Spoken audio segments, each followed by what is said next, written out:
Hello, good evening, good afternoon, good morning, wherever you are, whatever you're doing. Welcome to Good day. Another edition of Bluebell Notes. I'm Neil Povey. I'm Josie. And I'm What Jim. are you this time? Well, apparently I'm Jimothy.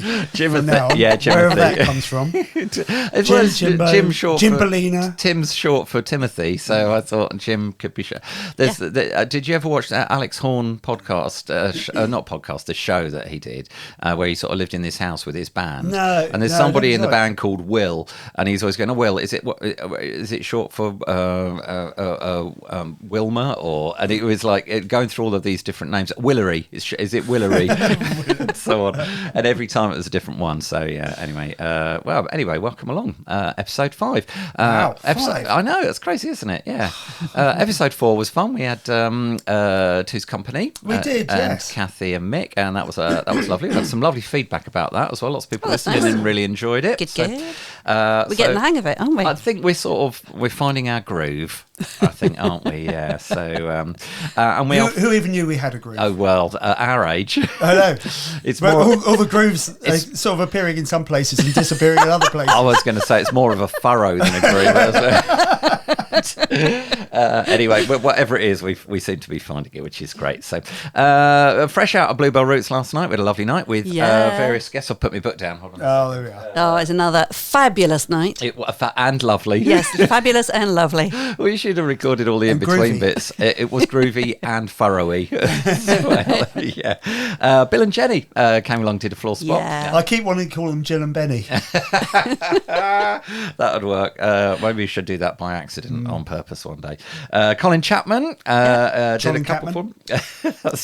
And go on, do this one. With this. Go on, do this one. Now. Bruce and Carolyn. Coos and Brerley. Okay. Who did a lovely couple of acoustic numbers, which was great. And then Nick Lawrence, who came all the way. Why did he come so far? From Folkestone, yeah. Yes. We met Nick up in Tenston. I think the Vikings have just landed. Okay, so yeah. And I think he's just doing a lot of touring around now and sort of networking and getting to know places to play. He was very good. We're going to hear a song from Nick later, an a cappella one, which was great fun. Everybody joined in with. I mean, when you say all the way from Folkestone, some people might not know where we are. So that's a very good point. We're in East Sussex. We could be in Dover. Yeah, and Folkestone is in East Kent. So so he crossed the border. Yes. Andy Melrose. Happy birthday, Andy! If this comes out around about the time of your birthday, he's having a little party, isn't he? I know you're going. I can't go, unfortunately, but and then Mark Woodgate did a couple of bluesy ones to finish us off before we had some beautiful and fabulous and lovely food from Philippa. Get well soon, Philippa. As well. We didn't see Philippa in the kitchen. Or glad to hear you're feeling better, Philippa. Or hopefully by the time this comes out, yes. She managed to cook amazing food despite fantastic not chili. being able to join us because she was poorly. Indeed. It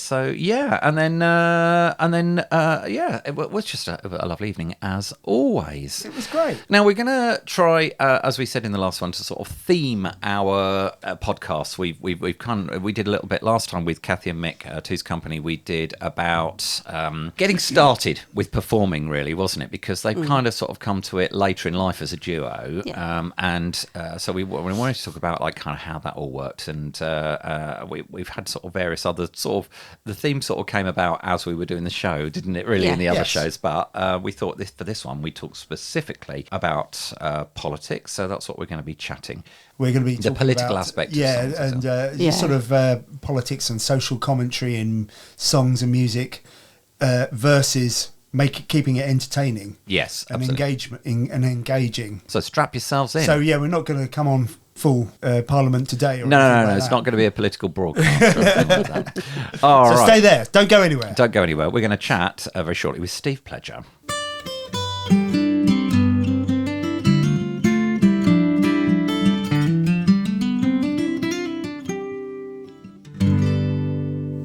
And we didn't go anywhere, really, did we? Just turn the music down, the music up, and the volume. But very pleased to welcome to the podcast studio Steve Pledger. Good morning, Steve. Hello. Good morning. How are you doing today? I'm very well, thank you. Excellent. Your first time at Bluebell Roots. How did you enjoy the show last night? That's all right.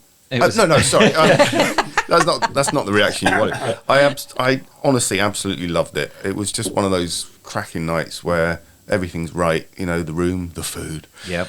You know, the people, the floor spots, everything was just so lovely. It was just, yeah. I remember saying to Jim just before my set, I said, it's down to me to ruin it now. Everything had been great to that point, apart from the bottle of wine that I knocked over when I came in. But that gave us a standing joke throughout the evening, didn't it? Yes, so, it did. Yeah. Keep Steve away from anything breakable. That's right. But you travelled through storms to get to us as well, didn't you? I did. So I kind of, I'd have rather not knocked the bottle of wine over, but I felt after a sort of 7-hour drive or whatever it had been in total, it's that's pretty understandable. So to put us in historical context, we're talking Storm Bert. That will give it a particular date, but it really affected the top end of the country where you came from. And when we had the tail end of it down here, and it was pretty breezy and rainy, wasn't it? It wasn't very nice at all. So up there, I'm imagining it was pretty horrific. Well, the weird thing is when I left, it was actually sort of not too bad. Where I was leaving County Durham, I sort of got about a third of a halfway into my journey, and that's when it really started to kick off. So I think it was sort of circling around or something. I don't know, but Storm Bert though, it just sounds what a great name, something off of Sesame Street or something. Well, it's only if we're on B, there's only 3 to go before we can have Storm Ernie. In that case, exactly. Yeah, I hope they do that. I really do hope they do that. That would be fabulous. They and then Storm Fozzie. They alternate between male and female names. Oh, that's true. So and in 3 times that'll be a woman's name, wouldn't it? In that case, by the time we get to E. I was struggling to do the maths. Ernest, struggling to count to 3. No, I'm sorry. It's too early to work that's that years out. of teaching infants and knowing odd and even numbers and so on. So, well, we very much enjoyed the set actually, Thank you. and I didn't know what to expect. As often I don't when I turn up and I've got a mixer in front of me.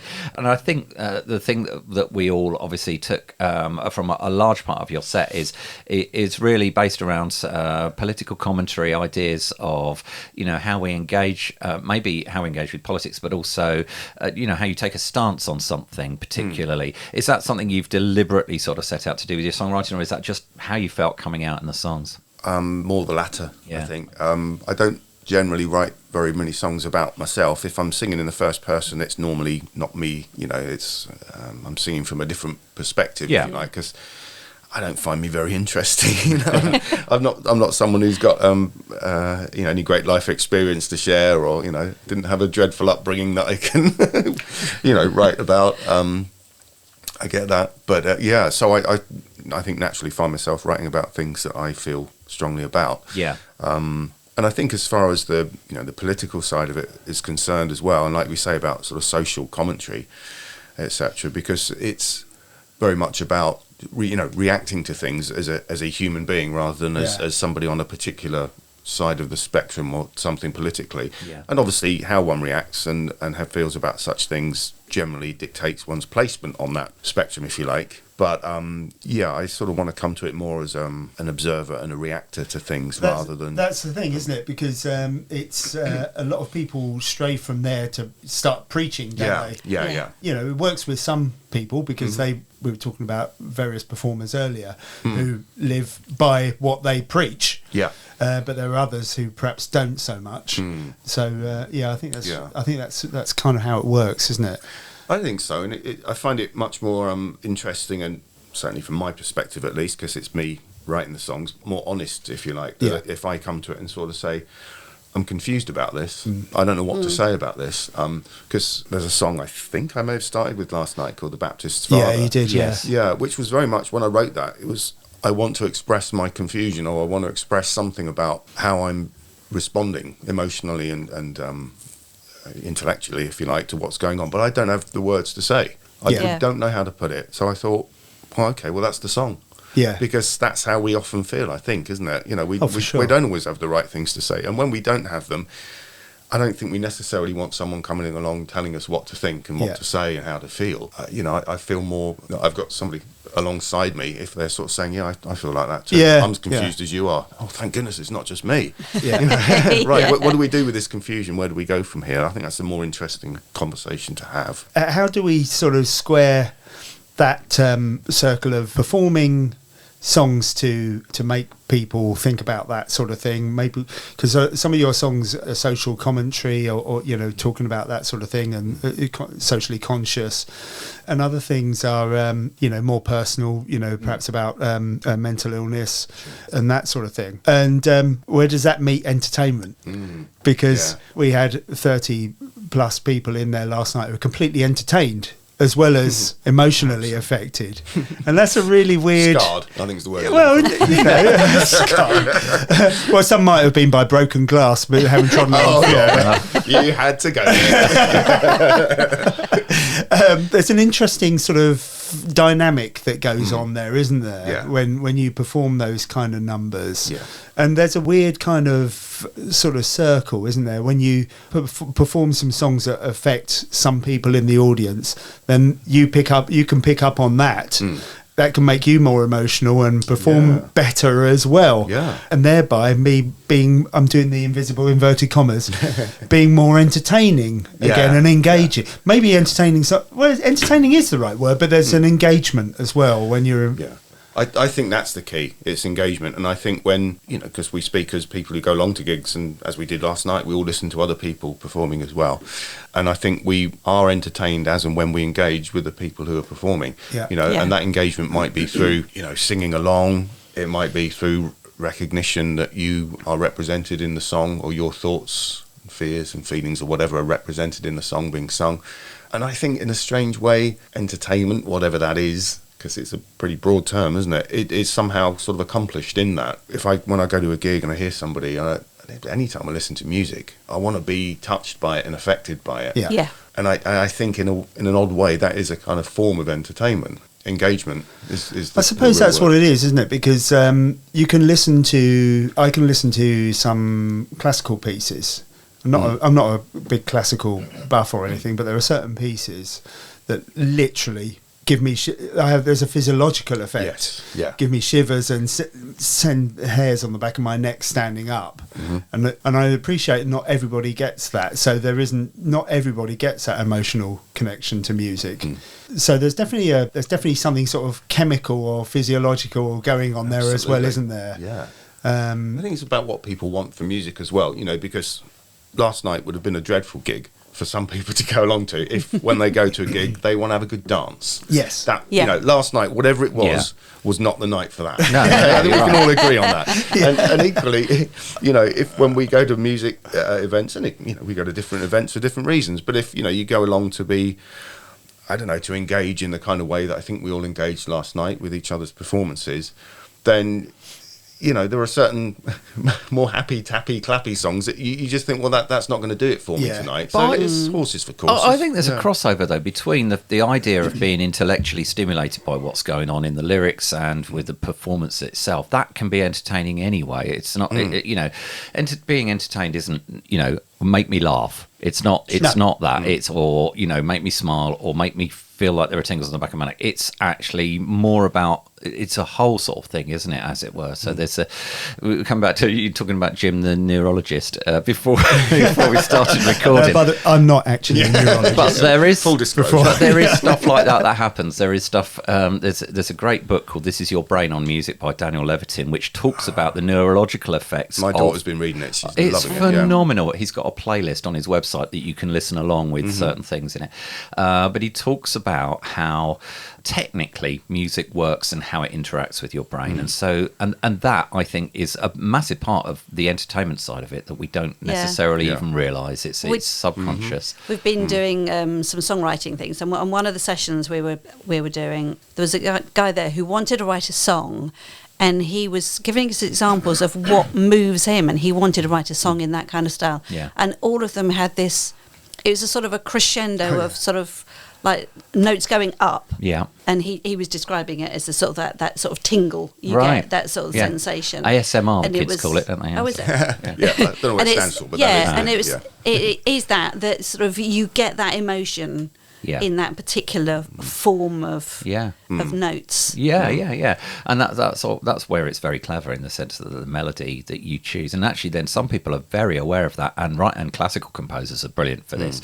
So you think of like the Lark Ascending or something like that. That's for me as a classical piece is very much a hairs on the back of the neck piece of music. Yeah. But because of the way that the violin does rise and so on, and it does put you in mind. Obviously, he's called it the lark ascending. You might not have realised it if he hadn't called it that. But I love going out and listening to Skylarks singing. I'd throw. This is getting a bit high. It's going classical, isn't it? I'd throw Barber's Adagio for strings in there. Right. Okay. Which is like heartbreaking. Yeah. Why would you? Yeah, I mean, that's not like entertainment in the Britain's Got Talent form of entertainment, is it? But still, what an effect it has on you. But in a way, just brings you to tears. I kind of think that highlights where sometimes we might have gone wrong with what our idea of entertainment is. In a lot of ways.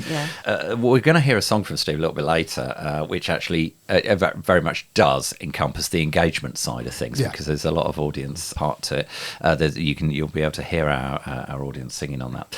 I wanted to just tap briefly, actually, as well, on the aspect of your first couple of songs made me put me in mind of wondering whether there's a sort of a devotional aspect to what you do. Mark, who comes to the kitchen quite a lot, talks a lot about his faith, and those first two songs very much kind of had that kind of feel to them. Is that something you can sort of expand on? Yeah, certainly. Again, full disclosure, I used to be very heavily involved in the church and was a practicing Christian, etc. I mean, that's something that in more recent years I have personally come completely away from. I'm not putting anything out there other than that's what's happened to me. So I think there's a couple of things. One, I think there's a sort of residual point of reference for me with that kind of thing, and also it's actually a very sort of rich and oft tapped reference point again. I guess for a lot of sort of poets and songwriters who don't necessarily have any point of faith, but they recognize the illustrative and allegorical, if you want to call it that. Yeah, and there's a lot of metaphor in there as well, isn't there? Absolutely, and I think actually for a lot of us that grew up going to school in the 70s and 80s, it was it was still a big part of what we did. We sang hymns in assembly at school. But you're right. It's a frame of reference that people know. That's it. So it works well in a song in that aspect. So it's I sort of find myself not deliberately, but sometimes just kind of going there for a reference point or a metaphorical comment on something. Do you find is it dangerous as a songwriter to tread into those areas of politics and religion? Do you find people comment and say, why did you say it that way? Or that's a good question. I don't know, maybe. I mean, I've sometimes had sort of people say to me, well, that's really brave to sing that or whatever, and I kind of think, was it? Really? Well, thank you, but I just almost kind of expressing my almost views, as if they think it was kind of offensive in a way or something. Maybe, or that it might be to somebody. And I think it's important because it's very easy to offend people. And I'm not saying that in the current climate way, but but it is. And I think anybody who's got a strong point of view, you will find somebody for whom that view is an offence. Yeah. But I think the important thing for me is to always kind of come at it from a perspective that, the reason I think this, you don't explain it, but this is in the background. The reason I think this way or have this view is because I consider us all to be of equal value or equal worth, or I think everybody deserves a fair shake, etc., etc. And I think if people want to have a problem with that, you can have a problem with somebody's political leanings or what party they affiliate with or whatever, because you have certain preconceptions of that. But I think if one has a problem with somebody saying, oh, I think everybody deserves to be treated equally, well, really, you got a problem with that? And I think we talked about this a little bit last night after the gig, and virtually nobody has a problem with that. No, I think you're right. And I think coming at it from perspective of somebody who has I am fairly left leaning, it's true.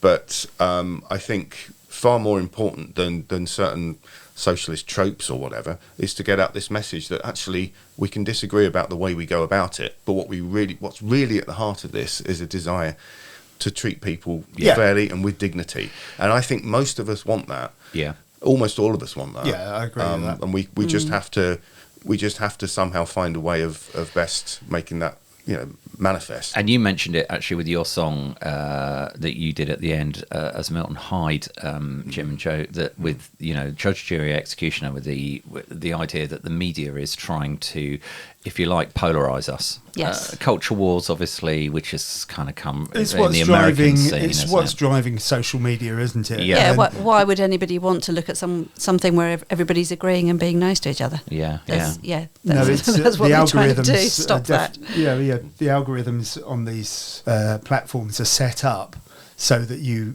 people are presented with stuff that outrages them. Certainly, I am. My leanings are left leaning, and I get stuff up on there that clearly are set up there for me to get outraged about, and oppose, and thereby driving more clicks, more views, and it's all perverted.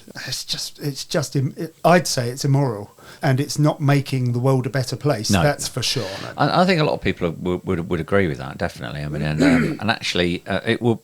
Something I've been meaning to say while we've been doing these podcasts. Actually, if you're interested in what we're saying and you have a comment about it, then please do comment below the podcast, because there's a space you can comment, and we'd just love to have people's thoughts. Yeah, you can on Mixcloud. You can pop a comment, and it will be relevant to the point that which you're listening. You sort of pause it at that point. It will say the comment is there. Oh, that's cool. Which is rather clever. So your thoughts on that would be good. Going back to the sort of the actual song aspect of it, rather than the sort of the feelings behind the songs, is great that people will sing along with these things. So they're singing not necessarily with something that they will agree with. When they think about it later, think, well, actually, why was I singing along with that? They call that brainwash. Yes.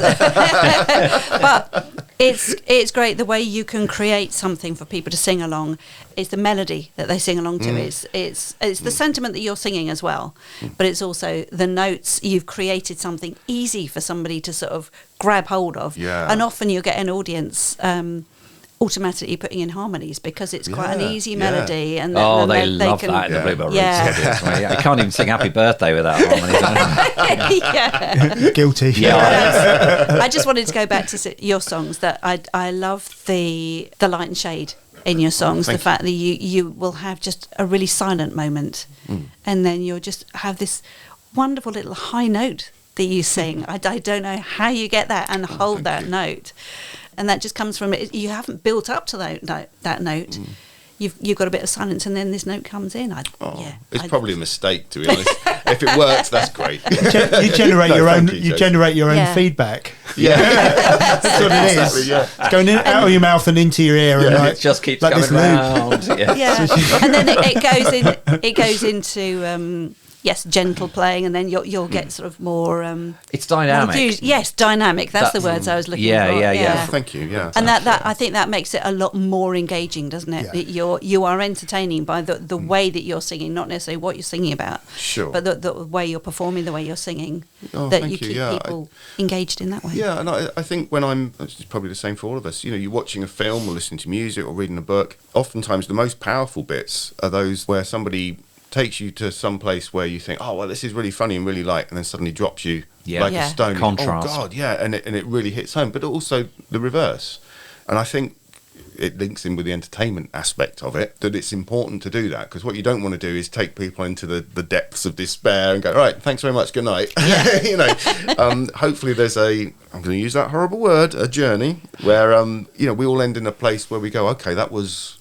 we went into this valley and up that mountain and all the rest of it, but we've come back to somewhere where I feel happy to have arrived. I think that was very successfully done in the performance, for sure. Yeah, you're right. That you do, and I think that's key to a lot of performances, is taking people different places. Definitely. We're going to hear one of the songs, and actually, as you said, people join in. Yeah. Before we do, actually, there's something that I was put in mind of was the idea that singing together. There's a congregational aspect to music that comes back to the church, actually. One of the things that was key about churches was singing together and the feeling that it creates when you sing together. It's like you get it in choirs, isn't it? There's something that you don't get anywhere else. And other again, than you get in that. a choir. You'll have that feeling that the hairs on the back of your neck. And if you, I get it. Neil's touching his shoulders. Well, by the way, I can't reach. I've got bad shoulders. All the way around. Hairs on the back of your neck, which start on your shoulders. Yeah, I'm also It's when the feeling. hairs stand up on your shoulders. That's when you know it's really hit home. 1980s doesn't happen shoulder anymore. pads. Oh, I have that all waxed these days. I'm a modern man. No, but you feel it in your chest is where I was going with that as well. And you literally feel it in your chest. If you're if you're hearing a choir and there's some bass in the choir as well, that will attack you in there. And that's why church organs have 64-foot pipes or 32-foot pipes, because there are sub-aural frequencies that will actually, you will be able to feel them rather than hear them. And that part of joining in with all of that is a massive part of what is the entertainment side of that, to bring it back round. So you can combine the two by getting people to join in that way. Okay, let's hear the song. Tell us what the song's called and we'll talk about it afterwards. It's called And the People Sang, and I managed to remember most of the lyrics last night. Yeah, there's see if you can spot where Steve forgets the lyrics in this. This is a song I wrote a few years back, and I thought, when I came to put in the most recent album together, so that's 2022, I got this as an option amongst others, and I thought, I don't know, it's not really, doesn't quite fit, and it's kind of had its day, thankfully, so I left it off, and I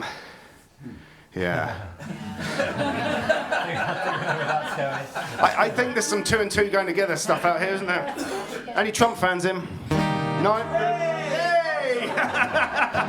Oh, hail the orange one, yes. Oh, God. So here's a song. This is kind of about Trump, but it's not. It's more about the people who've stood up to him. And that can be anyone and everyone all around the world, the people who've sort of risen up, put their voices out and just said, nope, not having it. And I know, God bless America, as they say, but I feel so sorry for those who see him for what he is and wanted none of it, and what they've got lumbered with. So this is for those who are still lifting their voices and saying that you're still not speaking for me. And I know we're kind of this side of the pond, but we have our own. Anyway, this is called And the People Sang, and it has a repeating chorus. And if you felt felt you wanted to join in, I would be so appreciative. I wasn't going to do this, but I am now.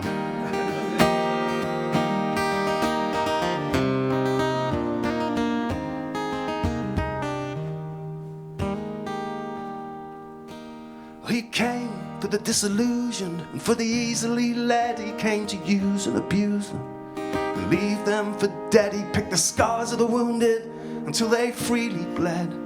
He promised to heal them but stood there laughing instead. And the people sang, and the people sang, sang, sang. Should we give that a go? And the people sang, and the people sang, sang, sang. Oh yeah. He swore to restore to the nation its land, back from the suits on the hill upon which he would stand. For every regular Joe and Joanna he planned a future to build them right there in the sand.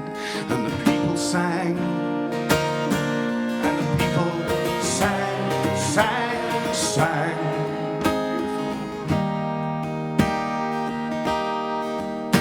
And his twisted view of women was clear from the violence he uttered and each gut-churning leer.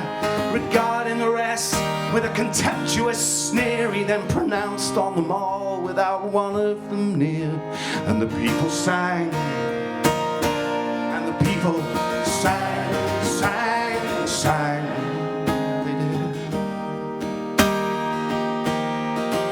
And he mocked Kowaleski for the whole world to see in an astonishing show of inhumanity. For enough of his heart, the diversity. Oh yeah. Still, the people sang, and the people sang, sang, sang.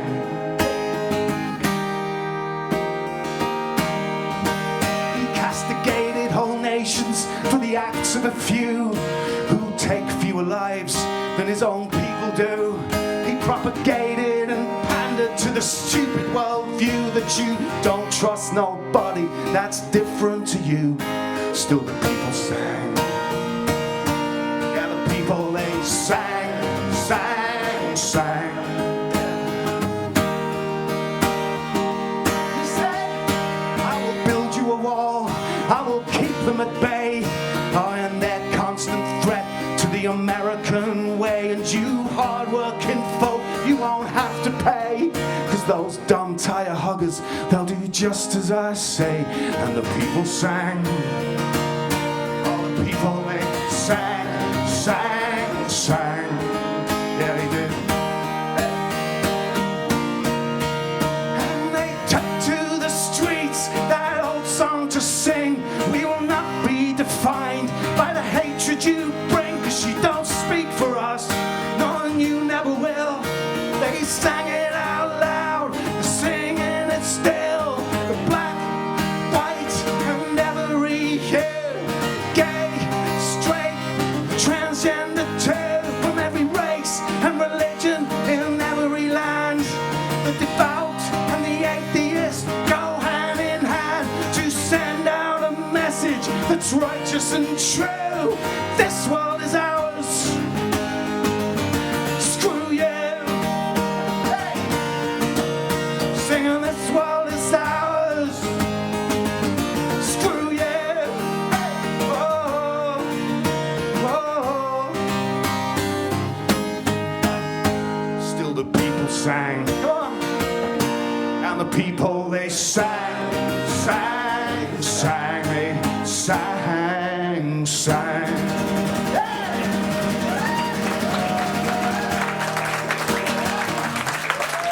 Brilliant, thank you.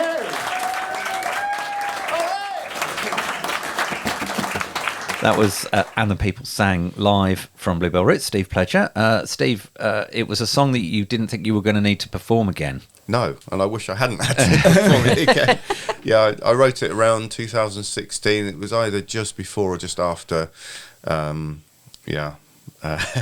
great orange Donald one secured his first term. Yeah, and so I was singing that for a while, and then I probably dropped it 2019-20 from the live sets, and then when I was putting an album together in 2022, and obviously looking at what songs I'd got and what I was writing for it, that was a consideration, and I thought, well, no, that song's kind of had its day. It's I don't think it would have fitted anyway in the album, but I just thought, oh, that's that. Yeah. And then, of course, a few months ago, I realised, oh dear, that's going to have a dust off, and so now we've got all of that to face again and see what's coming. And it's quite a different global picture now, isn't it? Actually, than it was last time around. Obviously, there's stuff happening in Palestine, Gaza, in Lebanon, with Iran being involved and so on, and Russia and Ukraine is a very different global picture. Yeah. So I think people are a bit more scared this time than they were last time. Yeah, and I think, without wishing to be too bleak, rightly so, because I think there's more potential for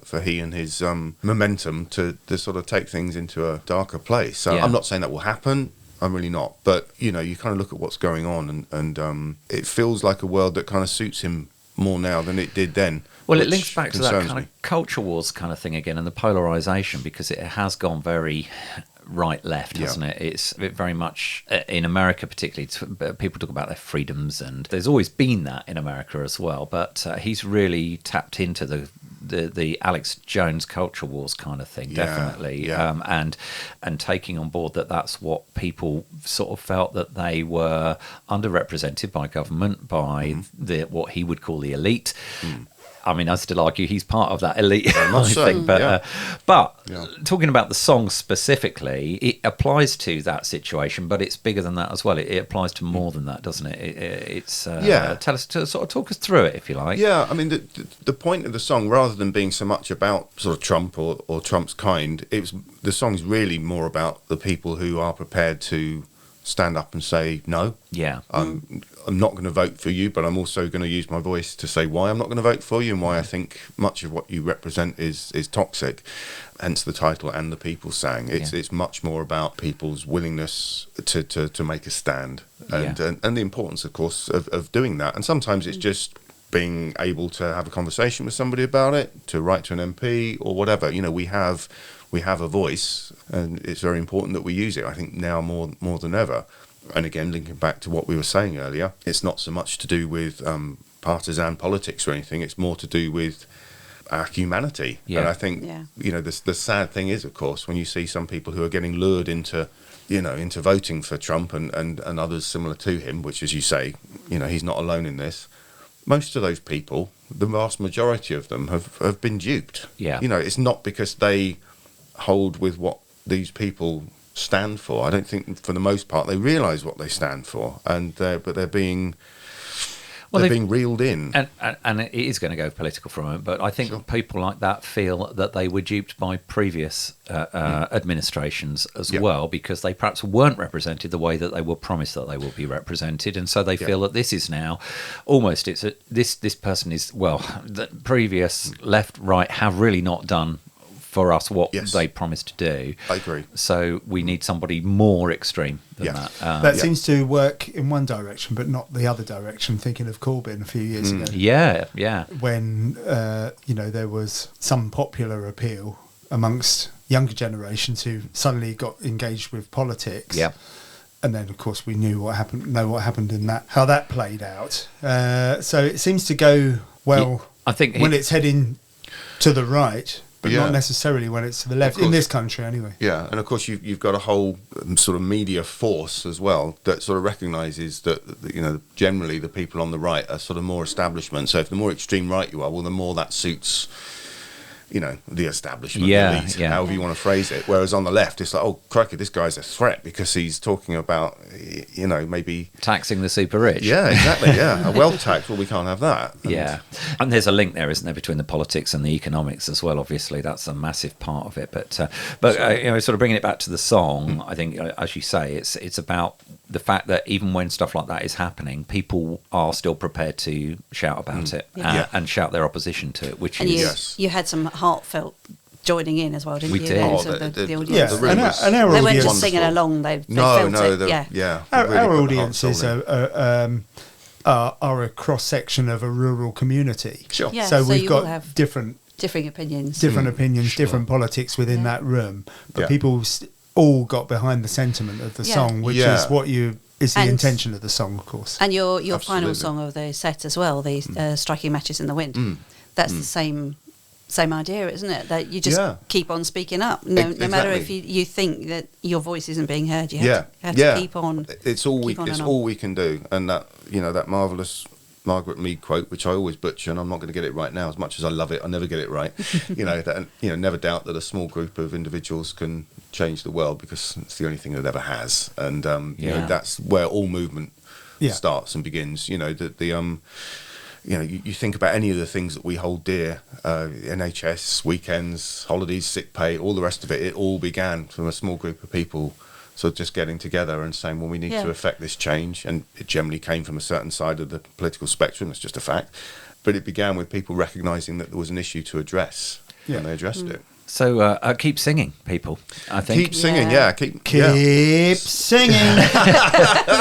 What? There's the entertainment factor. I think that nicely brings it around, because it does link that back with the political aspect, but with the entertainment aspect of it as well, which is what we kind of were aiming at with the theme of this show, which is I think we achieved it. Almost, yeah. We've certainly done something. We definitely have. Okay, look, you're on a sort of mini tour around the south. At the moment, you're off to Eastbourne tomorrow. Where else are you going while you're away from home? This one's a shorter one. I did a sort of slightly longer spell earlier in the month. But this time, Eastbourne tomorrow. And then on the 29th, I'm at Walton Folk. So Walton-on-Thames. Yep. And then I've got to travel back up to County Durham after that gig, because I've got a local gig the following night. So, Typically, if you're going away, is that what you try to do? Do several in one go? Yeah, exactly. Yeah, and it obviously makes the most sense, if you like, doing it that way. And I just sort of love doing it. It's lovely to you guys know to have a run of gigs to be able to sort of really get your teeth into it. Yeah, it's a really lovely thing, and it makes you feel like a proper muso. Do you exhausting though? It is exhausting. Do you take a Lego caravan with you when you go, like these two do? Don't Do you have a Lego caravan? Yeah. I need to hear about this. This little Italian, is it Italian? Or French? French. It's a little Eriba. It's called Michelle. That goes with you, right? To stay in the Okay. Well, thinking of things like that, what does 2025 hold for you, Steve? What's coming up?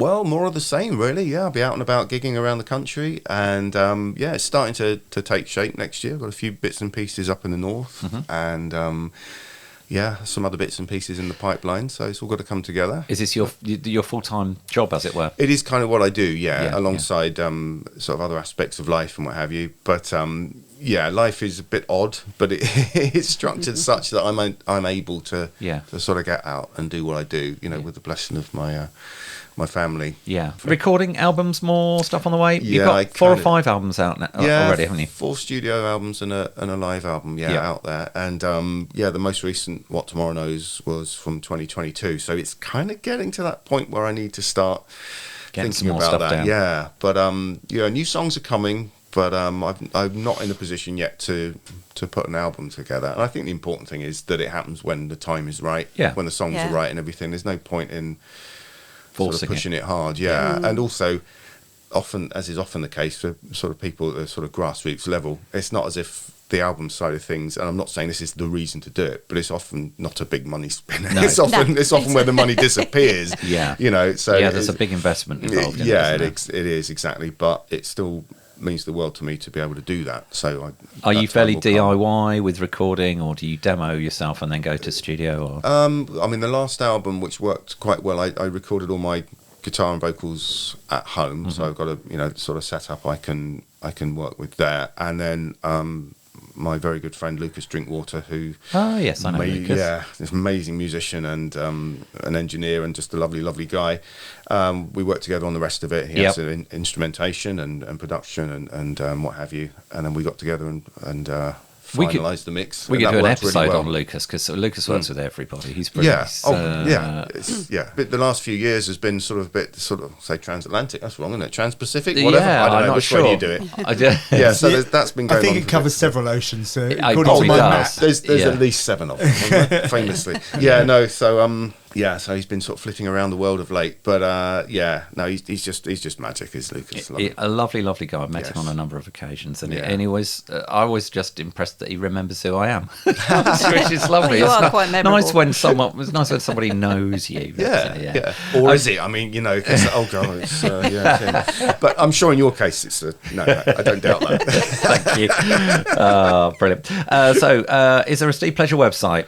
There is. It's called stevepledger.co.uk. That makes it nice and easy, doesn't it?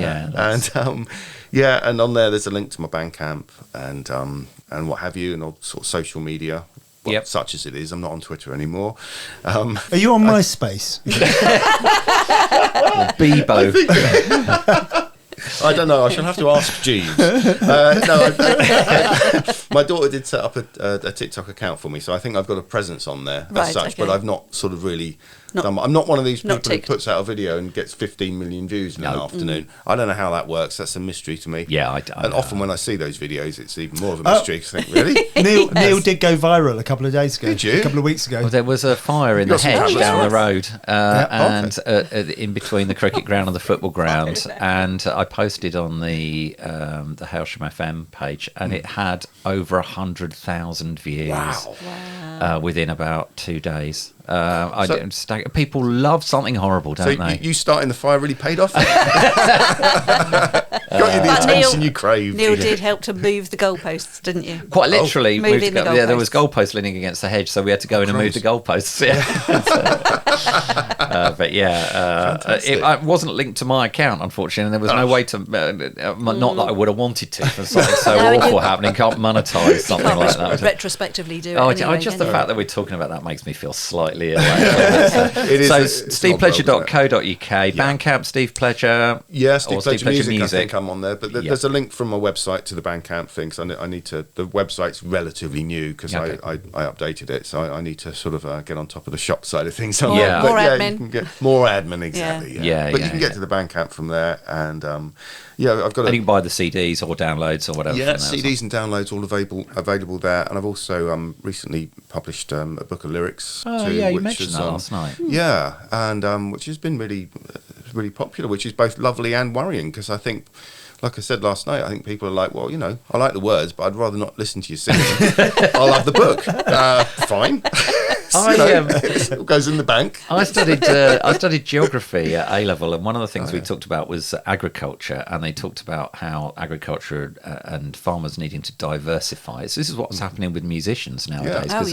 You know, tea towels, mugs, and Can't just play your music. what's the best bit of merch you've seen at other people's gigs? Oh, scarves. Something French. Scarves. I think scarves that's are right. good, yeah. Sharon bought a scarf at Public Service Broadcasting gig recently. I'd like to do Milton Hyde slippers. Yeah. That would be entirely appropriate. Now you've got the brain wearing. I've got to think of. Oh man. Milton Hyde egg sandwiches. Egg banjos, yeah. Cardigans. Egg banjo making kit. Yeah. Rather than hoodies, we'll do cardigans. Is this something we do as we all get a bit older? I mean, buy your Steve Pledger pillbox. And, Monday to Sunday, lights clearly. Glasses cases. And what about toilet roll covers? Like flamenco dances. But one of Jim and one of Josie. Exactly. Oh, God, I'd buy those. I would. Please, if somebody's out there listening that can make those kind of things. 3D printer. That's we live in that world now. You can make it yourself. Oh, man. Brilliant. But to have them purposefully crocheted for you. Oh, yeah. Special. That would be amazing. Oh, Steve, thank you so much for taking time out of your day today. I know you're staying down here in the south for a little while, but we appreciate you coming along last night to Bluebell Roots and chatting with us today. It's been a pleasure with pleasure. If I did a podcast, that's what it would be. A pleasure with I pleasure. don't know, that could go the wrong way entirely. All right, Always pleasure yourself with pleasure. Oh, he's always going down this route, isn't he? You're going to have to edit that bit out now. At least it took this long for it to go there. That's that's staying in. Right. Anyway, thank you, Steve. Right. My pleasure. Thank you.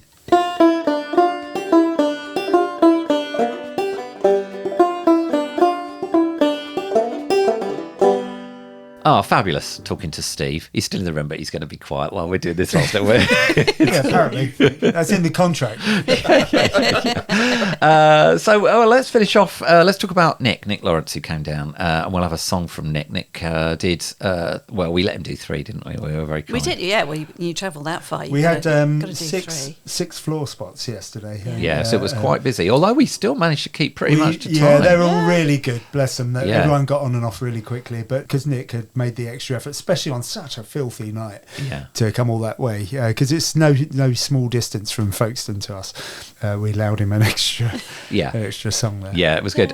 So he did a couple of a cappella, sort of sandwiched one with a guitar as well, and it was really, really good. Really enjoyed it. His stuff is really good. He did a song. He said he'd been researching songs about wassailing, and he hadn't found one. Well, perhaps I'll let Nick introduce it. This is Nick Pledger.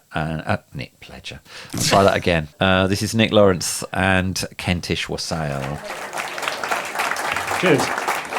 So this next song, I need a bit of call and response from you guys, if you wouldn't mind joining in. I realised that there were loads and loads of different songs about wassailing, and I couldn't find one called Kentish Wassail, so I wrote one, and this involves a bit of call and response. So when I sing wassail, I need you to sing back to me drink hail. So it's kind of like wassail, drink hail, wassail, drink hail. Drink up your cider, drink up your ale, wassail, drink hail, wassail, drink hail. Then I sing to you, and you reply to you, and then we all sing together a hearty wassail. It's not Shakespeare, right? But it's quite a nice one. So you'll know when to come in.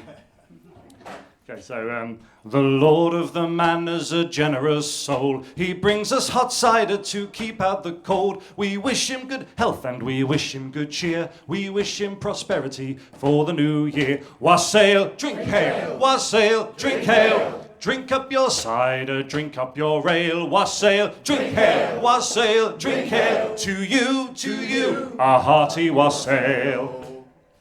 Now bring us Our Lady for all to see, the beauty of England none disagree. Her kindly nature, her motherly ways, will bless her all night and will bless her all day. Wassail, drink hail, wassail, drink hail. Drink up your cider, drink up your ale. Wassail, drink hail, wassail, drink hail. To you, a hearty wassail.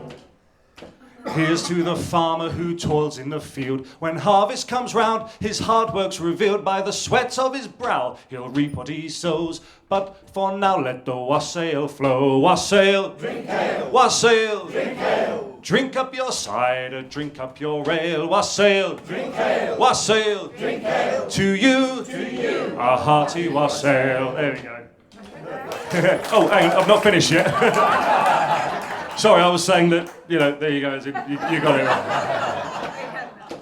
Now we visit the apple tree man, anointing the roots where our orchard began. Her branches adorned with cider-soaked toast, wards off evil spirits that try to approach. Wassail, drink ale. Wassail, drink ale. Drink up your cider, drink up your ale. Wassail, drink ale. Wassail, drink ale. To you, a hearty wassail. Kentish man or man of Kent, from north or from south or from east or from west, a wassailing bowl will be kept full for you. Come sing one more time this wassailing tune. Wassail, drink ale. Wassail, drink ale. Drink up your cider, drink up your ale. Wassail, drink ale. Wassail, drink ale. To you, a hearty wassail. Thank you very much. Cheers. That was cracking. It was great, I wasn't really it? enjoyed that. Yeah. That was fab. Again, as we were talking with Steve, again, people joining in. I love the bit Yeah. where everybody thought he'd finished. Yeah. It's very funny. No, I'm still going. I'm still going. Yeah, absolutely. That's the nature of live music Yeah, as well. I think it was because of the absolutely. wording that he used. There you go. He said, there you go. Yeah. And everybody had got used to it by that point. And Yeah. it was like, okay, maybe that was the point where it had come up to the standard he was I expecting. literally, on all those things, I literally only get it right on the last verse every time. Yeah. The last time through the last. I'm terrible at learning. What did he say? lyrics. Yeah, what yeah. what am I Yeah. meant to do? You've got and you got to learn a lyric. You've got to learn a rhythm to it Yeah. as well, and a melody as well that it goes I think it'd be great to go around the audience at one of these things and just sort of record in people individually and hear the Each misheard one. lyrics that people are singing. Yeah, or how bad the melody is with it. Yeah, that's it. I mean, it all kind of comes together, doesn't it? But it works. No, it's a good song, though. It was great fun. Next, Bluebell Roots is our Christmas one. So we don't have a particular guest. It's going to be a sort of a mishmash of everything, isn't it? It is, yeah. really? It's going So to be that's an the idea. evening crammed full of floor spots. Lovely. And I thought you were going to say crammed full of cranberry sauce because Might we're be. in Christmas. Cranberry floor spots, yes. So yeah, December the 29th, is that right? It is. It is, yes. The Twixmas. Twixmas, yeah, the Bluebell Farmhouse Kitchen. As always, check out Bluebell Roots on Facebook and bluebellroots.co.uk if you want to get yourself a ticket.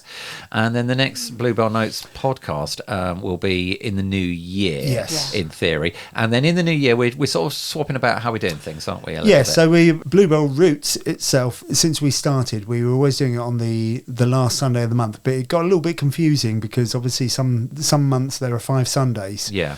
I mean, so- one of them is always the last one, definitely. Yeah, Yes. yeah, but people didn't But then seem to people- get that. They didn't. No. We're like, is it the 4th Sunday? Yes. Yeah. Plus, also, it would often clash with a bank holiday the day Yeah. after, so people were sometimes away for the Away. weekend and that sort of thing. So we're swapping to the first Sunday of the month, apart from May when we are not. Yeah. Which weirdly, because that's a bank holiday. But yeah, we'd already booked some wonderful guests for that. So, for yeah, that they're going to weekend. be in We the didn't area mess so them that around. we'll nab them while they're here. Can you remember off the top of your head some of the people we've got in the first half of 2025? I do. Well, our first guest is Donna Canale, who has played floor spots with Bruce a couple of times and Yeah. on her own. It's a wonderful, wonderful singer from St Leonard's. Yep. So Donna's going to come over. Not and do a originally. No. Sort of. She's further north than yes. that. I think she's from Scotland. Sedlescombe. Scotland via Italy, I think. Yeah, is she it? has a beautiful voice, doesn't Yeah. she? Oh, she's done all sorts. She's Yeah. sung with big bands in the past, done Some jazz singing. but she's done her own songs as well, and one of them just makes us in bits, doesn't yeah. it? Yeah. So Donna's, we've got Donna. Who else have we got? In May we've got the John Ward Trio coming from. That sounds jazz to me. It does, but it isn't. Trio. No, they're sort of it's sort of folky. Yeah. But originals. Polly Morris we've got coming. Polly Morris coming up from Dorset. Yeah. So plenty of great new music new to Bluebell Roots. Very much so, yeah. So we've booked the first half of 2025. So we'll be booking the second half of 2025 in the new year. So if you're a performer and would like to perform with us, sometime late 2025, then drop us a line in January. And as well as performing, be part of the Bluebell Notes podcast too. Quite so. Yes. And a time to sort of chat about your music and your performance and what you've got going on. So, well, that's it for episode 5. We've done it. We've done another one. Yeah. Have you started your Advent crown yet? No. No, have you not? I don't have any wire coat hangers. This is the thing, isn't it? Because nobody uses dry cleaners I hardly had a anymore. message from a neighbour who wanted to put one together for the local market, and all my tinsel I was scrabbled condemned as around. well. It was too. I managed to find 5 in the house. You found 5 wire coat 5 hangers. wire coat hangers. Wow, I don't think only we have 2 any of them left. matched. And of course, we don't use them for car aerials anymore, do No. we? I think we should on ours actually, because Yeah, true, yeah. Have we Anyway. digressed slightly? Just a little. Next, Bluebell Roots, as we say, 29th of December, and the next podcast of Bluebell Notes will be out in the new year. So, And the first Bluebell Roots will be the February. first Sunday in February, That's which is true. Yeah, February the end of- 6th, I think. That 6th. sounds about right. Yep, 6th of February. Come along. And thank you very much for tuning in and listening. As always, please do. I've got to do this. You can't like and subscribe because we're not on a kind of platform where you do that. But do share the podcast among people that you think might like to listen to our inane ramblings. But that'd be fab. But from me, Neil, until next time, goodbye. Goodbye. And goodbye from me. Thanks, Timothy.